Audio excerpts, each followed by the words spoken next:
J'ai connu assez tard Albert Camus.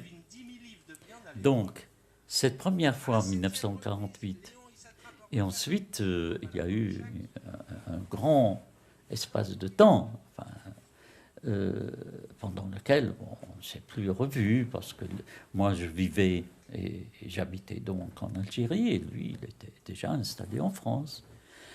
Et ce n'est que après avoir publié mon premier livre que j'ai eu l'occasion de venir à Paris pour la sortie d'abord de mon premier livre, pour la sortie du second.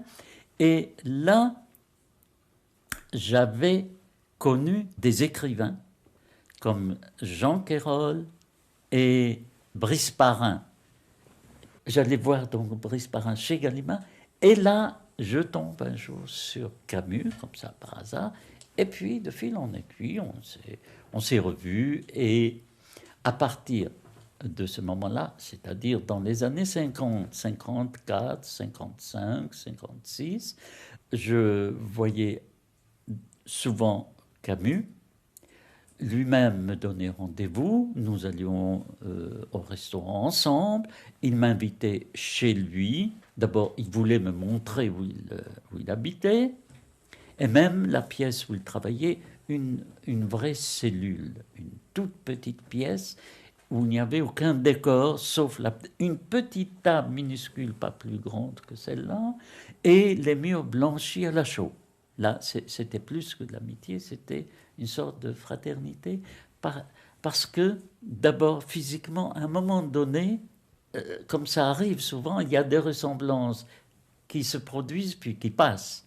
Eh bien, à ce moment-là, il y avait une certaine ressemblance qui faisait que, quand j'étais avec lui, soit dans la rue, soit avec des amis qui ne me connaissaient pas, il trouvait une certaine ressemblance entre nous deux. Et puis, il lui posait la question de savoir si j'étais son jeune frère.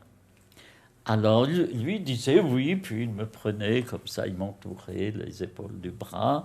Et puis, alors, vous l'avez entendu, là, comment il parlait. Camus était ça aussi. C'était pas l'intellectuel, comme on pourrait l'imaginer, pétri de culture et de littérature, ce qu'il était aussi, mais qui ne montrait pas, disons, une nature généreuse.